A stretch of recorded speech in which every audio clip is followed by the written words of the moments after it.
Hello, I just wanted to talk to you a little bit about the Beacon project because I think there's a little bit of confusion over what it actually is, because we have two things going on at the same time. We've got the Beacon project, which we launched last year, and we've also got the auditorium, which is a building that we're looking at extending our current church facilities and creating a 300 to 350 seater auditorium. And there seems to be use of saying the word Beacon project for that project, but actually the auditorium is just a stepping stone towards the vision that we have for the Beacon project. So to give you some kind of background, I came to Holy Baptist Church 8 years ago, and I had a picture of the church being, well, the Holy Baptist Church being far broader and far more varied than just a simple Sunday gathering within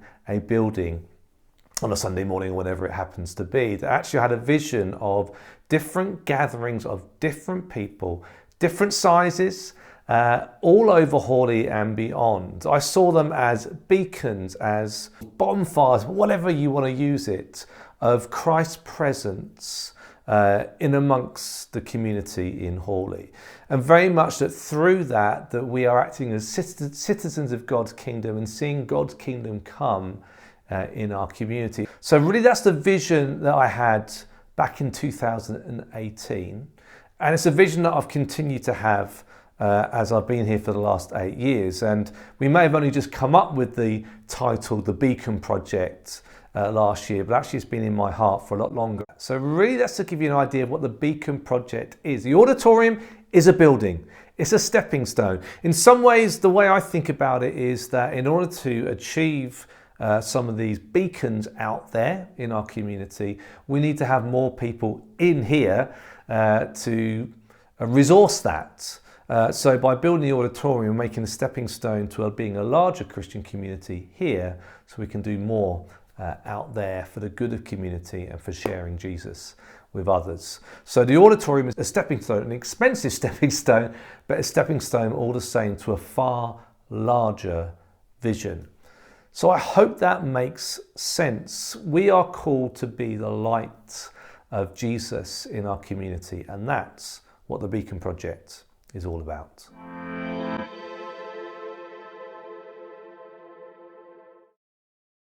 Marc to come up to the front. So hope you get the idea. The Beacon Project is all about us making Jesus known to the whole of Hawley. Do you want to come up that side? And part of that is us looking to build. Most people know we are looking to build a auditorium out on the grass in front. And to do that, we have a few very key people, and none more key than Marc here, who is our project manager for the new building. Once we got the technology sorted out, I'm just going to spend a few minutes just introducing Marc to you, and you'll have a bit of an idea of who he is. So the first question, Marc, is what is outside of Hawley Baptist? What is your job? What do you do? And other than this building, what sort of things have you worked on? Hello. So, my background is as a chartered surveyor. That's a member of the Royal Institution of Chartered Surveyors. Now, a lot of people think, well, what does a surveyor do? I'm the bloke that goes and looks at your house when you want to buy a new one. You need to move up a little bit, just a bit nearer. Or the bloke that the mortgage companies send round to look at your house. But as a chartered surveyor, I do a lot more than that. I get involved with all sorts of properties and all sorts of sectors, okay? And so my career, as I've got older, I've joined more professional bodies. So I'm a chartered project manager, which means I help take projects through from inception through to completion, manage the process. I'm an arbitrator, which means I help with disputes and legal cases and that sort of stuff. I'm an engineer, so I do lots of bits of things, all in construction, and I work on existing buildings and new buildings. Great. And what sort of things have you done in the past? Can we see from? So these little mosaics at the bottom of the screen are all buildings I've worked on. There's some buildings you might recognise. The one in the middle at the bottom there is Strawberry Field up in Liverpool, which is the strawberry field that John Lennon wrote the song about, Strawberry Fields Forever. And interestingly, it's owned and developed by the Salvation Army. Not a lot of people know that. So all sorts of buildings. One at the top there is one I'm working on at the moment, Raggedale Hall and Spa. It's up in the Midlands. It was bought by an American investment firm and we're spending 40 million quid on it. Nice. 20 million of that is replacing existing plant that's beyond its life. And 20 million of that is new facilities. We're putting in, it's already got 7 swimming pools. We're putting in 3 more. Excellent. Okay. Right. And my next question for you is, how did you come into contact with the church here? Okay. How did we find you? Interesting question. So within the Hawley Baptist congregation, there are a couple of wild childs. The type that hang out at pubs with bikers. The types that listen to rock music and go and see bands and all that sort of thing. And the two that I'm particularly thinking of are Colin and Maggie Wurzel. You're actually on holiday at the moment, unfortunately, so they can't be here to own up to it. But it's an interesting fact, actually. We had a church meeting of which 2 people came to, and it was their first ever church meeting, if I've got these facts right. And one was Colin and Maggie. And at that meeting, I'd said we need 2 key people. We need an outside project manager. We need somebody inside the church who knows more about buildings than I certainly do. And Maggie came up to me and said, I know probably just the person, which was Marc, who is an external project manager that's got all the skills under the world. And Chris Robertson-Jones's wife came to the first meeting, and she said, I know somebody who's got all the skills to lead it as the church, and that's Chris. Unfortunately, Chris can't be here this morning. He's actually up at Manchester. But just God works in these little ways. 2 people ever come to their first meeting, and the 2 absolutely key people to our project are Marc and Chris. My last question for you is, Marc, you're a Christian. What difference does it mean to be a Christian doing your work? I'm going to answer that in just 1 second. But the point I missed with Colin and Maggie was I play in a band in my spare time, and they come and see my band. And it's quite bizarre for me that, a couple of punters in a boozer while I'm playing electric guitar then come up to me and say, would you be interested in possibly helping our church? It's great. So how does my faith affect my job? What do I do? In a lot of ways, I try not to make a point of my faith because I'm delivering professional services for people that might have their own faith, and the faith doesn't come into the American private equity funds thinking of where they're going to throw a bunch of money or what they're going to invest in. But for me, it's all about who I am, what I carry, and who I carry, and how I carry myself. And when I was younger, I learned a lot more on being bolshy and upfront and demanding and directive and authority and knowing my contract law and holding people to account and all that sort of thing. And as I've gotten older, I find the more I can empower people and be positive with people, the better results I get. And I'm talking about big project teams that I have to manage. Architects, surveyors, engineers, fire consultants, you name it. Clients can be difficult people to manage, and so a lot of my faith is just about him in me, what they pick up from me, And that whole kind of being responsible, being someone they can trust. And then there's the whole ethics side of things. Just before Christmas, a contractor was really keen to meet me on site to give me a Christmas card. Lovely. And he came and he thanked me for the work that he'd had, and he gave me this Christmas card in an envelope. I said, that's quite a thick envelope. That's more than just a Christmas card in there, isn't it? And he said, well, it's just a little thank you, And I absolutely knew it was an envelope full of cash. And I had to say to him, listen, I really appreciate the gesture, but I can't take that. Professionally, it's against my ethics as a chartered construction professional, but there's a whole thing about righteousness. What's right? What's the godly thing to do? And I said to him, listen, I can't afford to be swayed by you, by your gift. I need to be professional. I need to be on the line and on the level.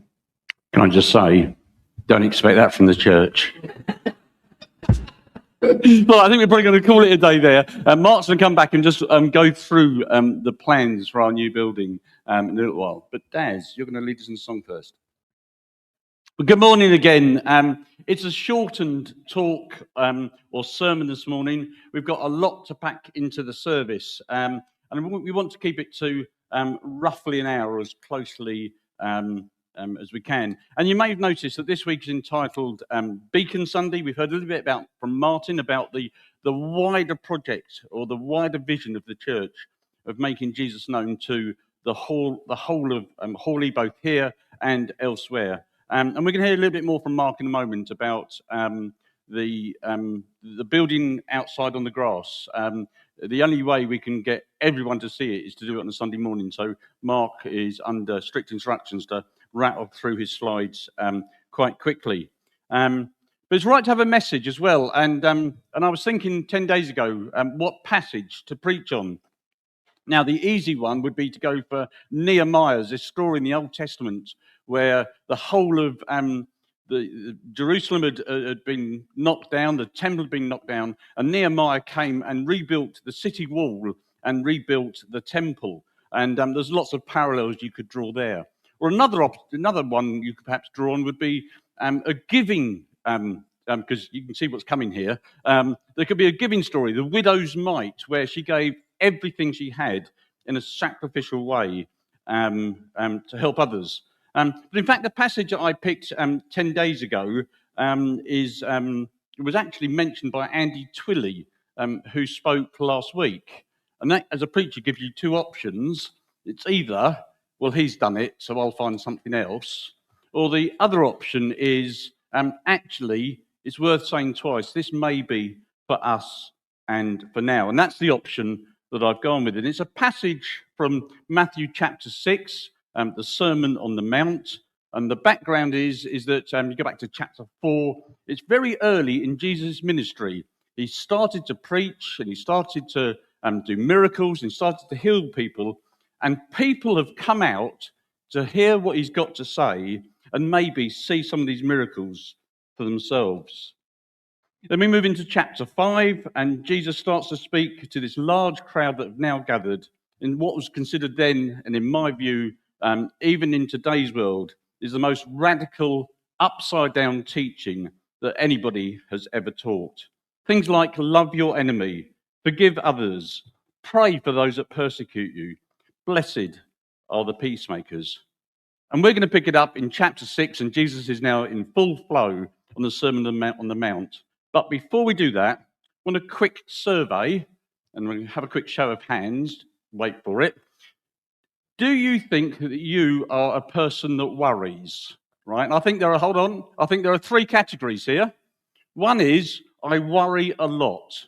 I even worry about things I have no control over, and I worry about things that aren't even going to happen, but I still worry about them. Category 2 is, I'm a bit of a worrier.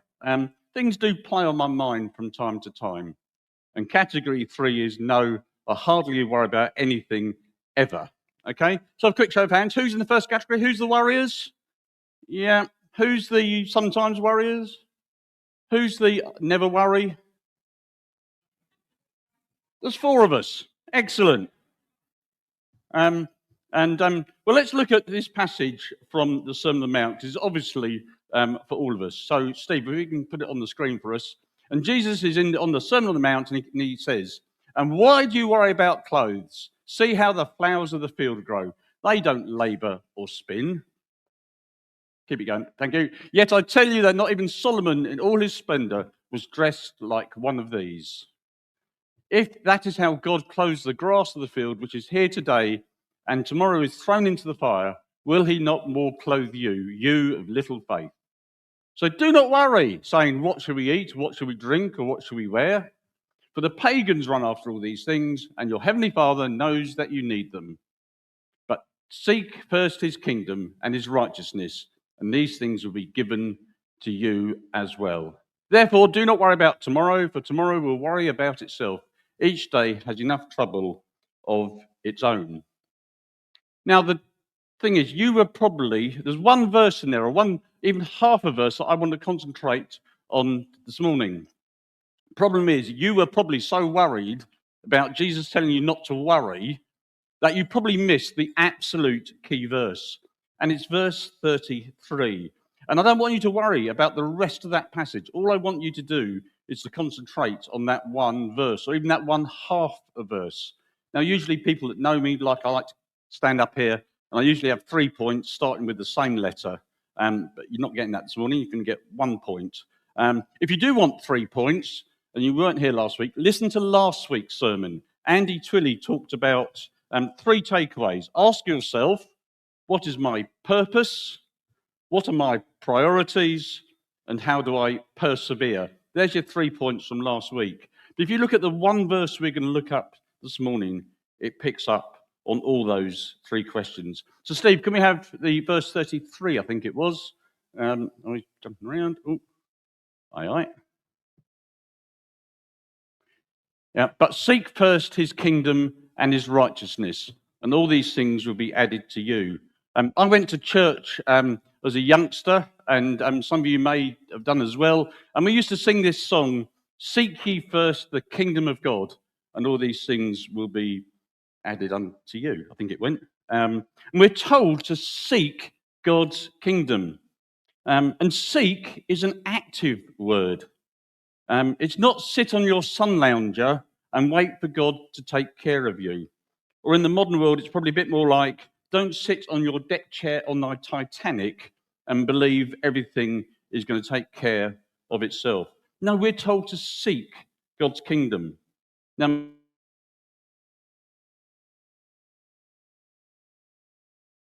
and he was round our house a couple of weeks ago with a friend, and they were playing hide and seek in our house.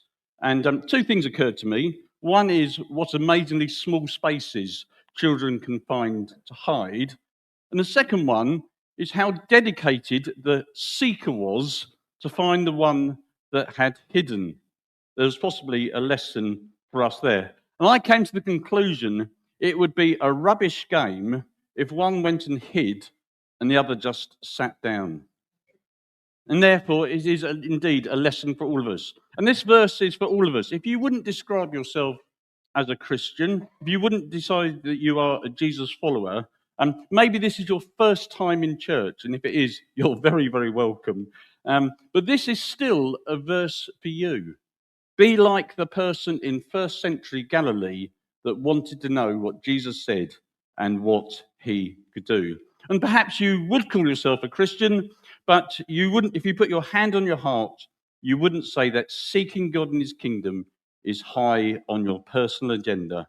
And maybe this is a reminder to you to stop coasting and to start seeking. And dare I say, as we come to look at the plans of a really exciting, but dare I say, quite costly building project, and this project is to make Jesus known to the whole of the town. I have to ask, what is Jesus saying to you about seeking God's kingdom in terms of your finances? The fact of the matter is we're approaching some grant givers to help us build this. And there's one particularly large grant that we are presently seeking, and please pray for that. We're going to go to the Baptist Union, and we're going to ask to borrow £1 million from them. And we've got good credit with them, so we hope they will do that. But still, a large amount of money will be needed from people in this congregation, and giving, I guess, on a sacrificial basis.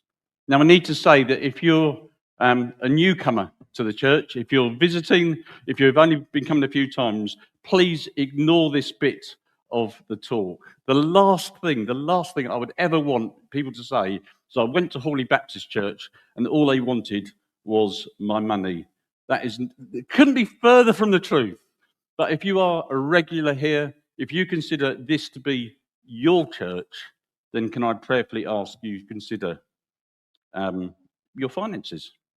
So you see, God wants us to seek first his kingdom. He wants us to seek first his kingdom in our relationships, in our family, with those people around us, how we spend our time, what our priorities are, and yes, our finances as well. In a moment, I'm going to ask Marc to come up and talk a bit more about the proposed buildings that we do.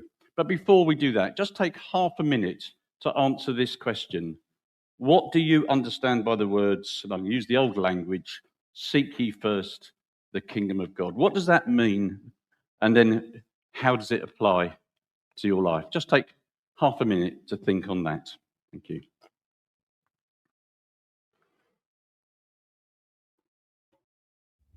Thank you.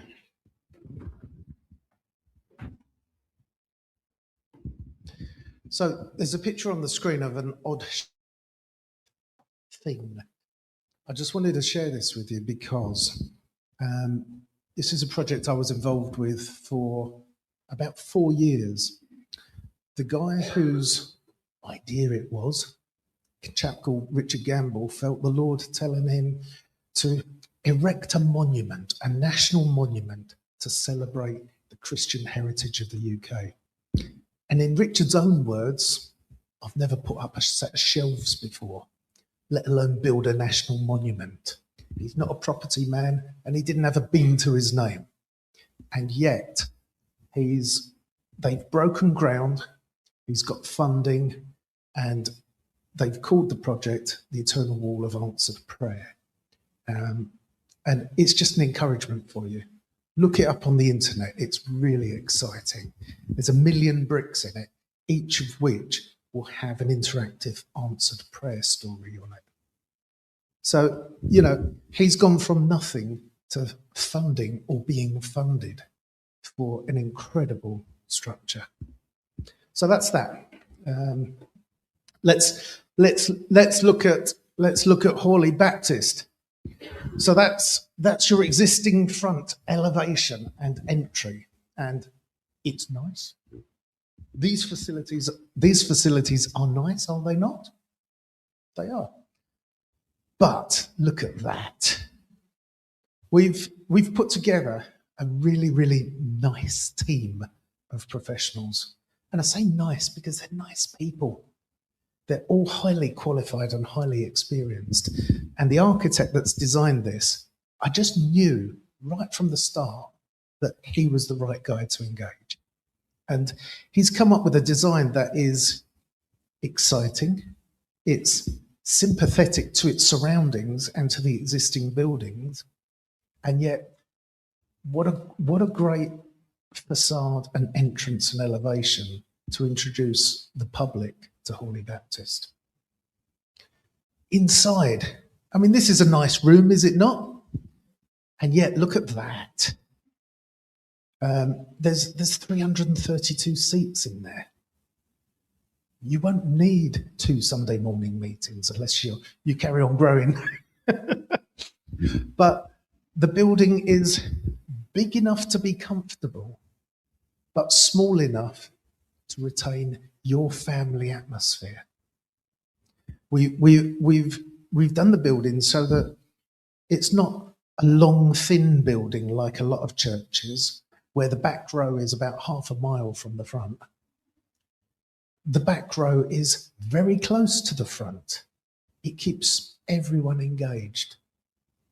And, you know, at the moment, we're finalising the designs to apply for planning permission for this. But we may well need to go through further detailed design. We may need to cut some costs. You know, we'll see where it goes. But these are some really nice images describing the building. Trying to get the next slide.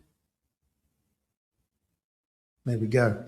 So the new auditorium is kind of octagonal, and I'm going to see if I can get my. There we go. So this is from here onwards. This is all the new building. Okay, your existing entrance is about here. And so, and your foyer where we had coffee this morning, and then you walk through to where we're currently enjoying the service. So we bring the entrance forward. We open up the reception. We've got new toilet areas, and we've got this really nice room with a really nice built-in stage with a built-in baptistry. Okay. And so I wanted to show you that in the context of the existing building, okay? Can we have the next slide, please? And so just zooming in on this, you can kind of see it a little bit. We've got a built-in baptistry. We've got storerooms. The doorway through to this storeroom actually gives a ramp up to the stage. So we've got you know, facilities for wheelchairs, for wheeling things up and down. And what we've actually done is bring the ramp onto the auditorium side of the wall, so that, you know, it's just that feeling of inclusivity that if you're in a chair, you don't have to go behind the scenes to get up on stage. But a really nice room, not too big, not too small. If we could have the next slide, please. We've also done, this is a table layout. So if you want to book your wedding here, you can have the reception there. If the local council want to hold a conference here, you know, there's all sorts of options. There's a room at the back here, AV sound room, that's open so that the AV guys can hear and see what's going on. But it means all the PA gear and all the lighting is built in. So you don't have to set it up every week and crash it down every week. Okay? So that's the table layout. Can we have the next slide? And so these are some of the kind of, we call them section drawings, but, you know, cut throughs. So this is looking through the long length of the building towards the stage. And you can see from the height of the people, it's not as tall as, you know, a traditional old church might be, but it's tall enough. It's a nice, the ratios and the balance architecturally are really nice. We come to a single story area, which is the reception. And this view down here is the short section. So we're looking through, that's the baptistry. Obviously we'll have a floor across the top of it most of the time. And looking towards the doors. I liked when I came into this building, the fact that you come from the reception and this room has the glass screens separating it off or opening it up.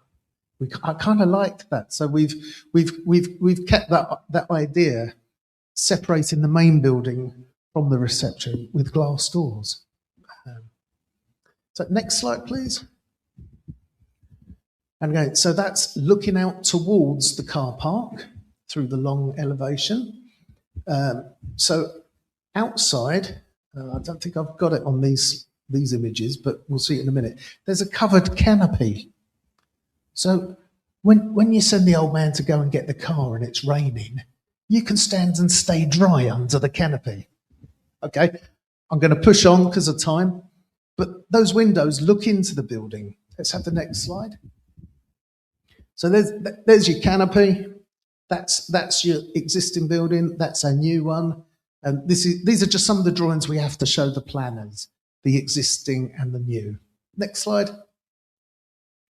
Same thing, existing front, new front. They don't look hugely different from that way, but you've seen the 3Ds. Next slide, please. And some more. Next slide. And there's your canopy, there's your entrance, and it's a really exciting project. A couple of things I would say just in closing.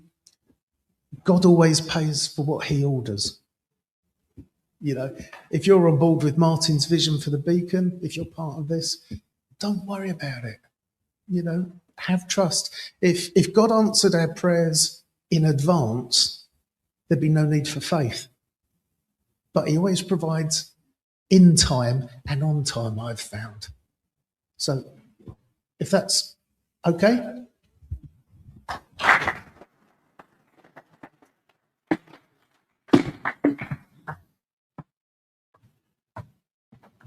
Is the microphone? Oh, good. Just to say, Marc is coming to the second service as well, so he will be here after the service finishes. So if you've got questions or comments or anything like that, please do go and find him, and he'll be very happy to answer your questions over a coffee. Time is running on. Talking about money is often not a very British thing to do within churches. We sort of hesitate to talk about money. Well, this is not one of those occasions, because the question you've all got, if you've not heard it already, is, it's lovely, but how much is it going to cost? And the answer is an awful lot of money. There's a letter here which, if you haven't seen it, talks about £2.5 million. At the moment, the plans are even just slightly north of that. I've learnt a fantastic expression. It's called value engineering, which is a nice way of saying cost cutting. And we may have to look at not the shape or size of it, but some of the things that are costing a lot of money. We may have to look at to bring down. But I do want you to, all of you, to, if you, I'd say again, if you are a regular here, not if you're a visitor or you just turned up for the first time and think, what the hell are they talking about?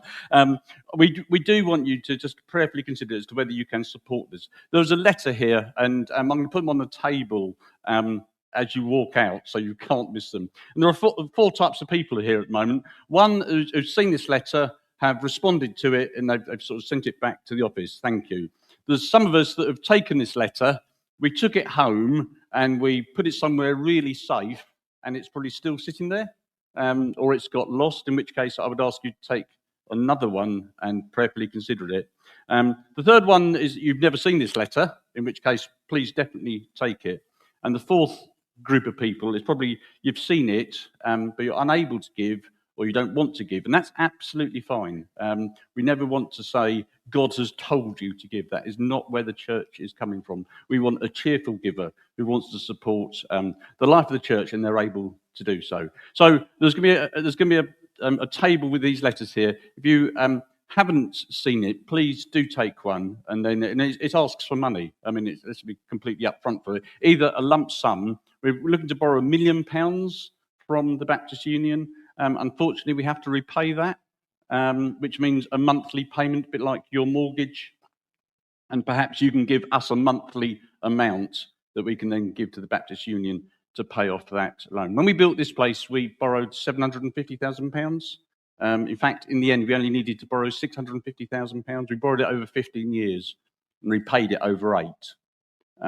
So, you know, God has been faithful with things. People in this church are and have been incredibly generous, and therefore in faith. I just ask you to take one of these and prayerfully consider how you might want to respond. Sorry, Daz, I've gone on.